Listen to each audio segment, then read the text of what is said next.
السلام علیکم ورحمۃ اللہ وبرکاتہ۔ الحمدللہ ذی الحج کی 10 تاریخ 2 دن کے بعد ہے، تو انشاءاللہ اللہ پاک ہماری سب کی مسلمانوں کی قربانی کو قبول و مقبول فرمائے۔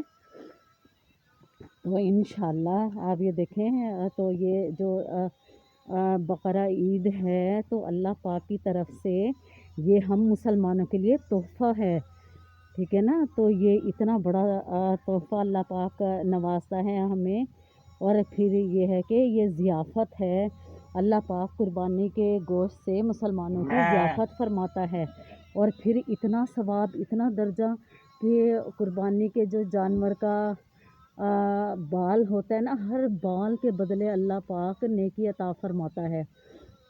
اب ایک جانور کے جسم پر دیکھیں کتنے بال ہوتے ہیں، تو ہر بال کے بدلے ایک نیکی، اور اس نیکی کا کیا ہے وہ الگ ہی اجر ہے، اس نیکی کا تو الگ ہی درجہ ہے۔ پھر یہ ہے کہ جب جانور کو ذبح کرتے ہیں تو پھر جو پہلے خون کا قطرہ گرتا ہے، اس خون کے ایک قطرے کے بدلے 70 درجے نیکیاں ملتی ہیں، اور 70 گناہ معاف ہوتے ہیں۔ اور اس ایک وہ تو 70 درجے ہیں، اچھا نیکی کا ایک درجے کا مقام اتنا ہے، اس کا اتنا اجر ہے جتنا کہ زمین اور آسمان کا فاصلہ ہوتا ہے۔ ایک درجے کا اتنا زیادہ ہے، ایک درجہ اجر و ثواب میں۔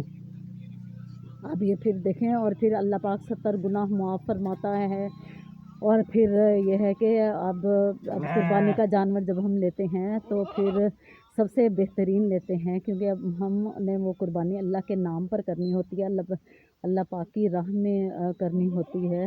تو اللہ کی رضا کے لیے جو قربانی کی جائے تو اس کی تو بات ہی اور ہوتی ہے۔ اور پھر قربانی کا گوشت خود بھی کھائیں، اور پہلے تو جو حکم ہے کہ خود کھائیں، اپنے بچے بیوی بچوں کو کھلائیں، اہل و عیال کو کھلائیں، اپنے گھر والوں کو کھلائیں۔ یہ میری چادر منہ میں ڈال رہے ہیں۔ اور پھر یہ ہے کہ غریب لوگوں میں بانٹیں۔ ہاں جی، آپ نے غریب لوگوں کا خیال رکھنا ہے، چاہے وہ غریب لوگ آپ کے ہمسائے ہوں، چاہے وہ آپ کے رشتہ دار ہوں۔ تو دیکھیں جن کو نصیب نہیں ہوتا، جو چھوٹا ہے گوشت ہے یا بڑا گوشت ہے، چھوٹا جانور ہے یا بڑا جانور ہے، تو آپ نے لازمی اپنے ان رشتہ داروں کو، اپنے ہمسایوں کا خیال رکھنا ہے قربانی کے دن۔ تو انشاءاللہ ان سب باتوں کا خیال رکھیں گے تو انشاءاللہ اللہ پاک اپنے فضل سے انشاءاللہ ہماری قربانی کا بے حساب اجر و ثواب عطا فرمائے گا، انشاءاللہ دنیا میں بھی اور آخرت میں بھی۔ ابھی دیکھیں کتنے خوبصورت لگتے ہیں، اور کیسے محبت ہوتی ہے ان میں، ایک جگہ پہ کھڑے بھی رہتے ہیں جانور، اور پھر ایک دوسرے سے یہ لاڈ پیار بھی کرتے ہیں، تھوڑی سی یہ لڑائی کے انداز میں کھیل بھی رہے ہیں۔ تو انشاءاللہ اللہ پاک سے بس یہی دعا ہے کہ اللہ پاک انشاءاللہ ہمیں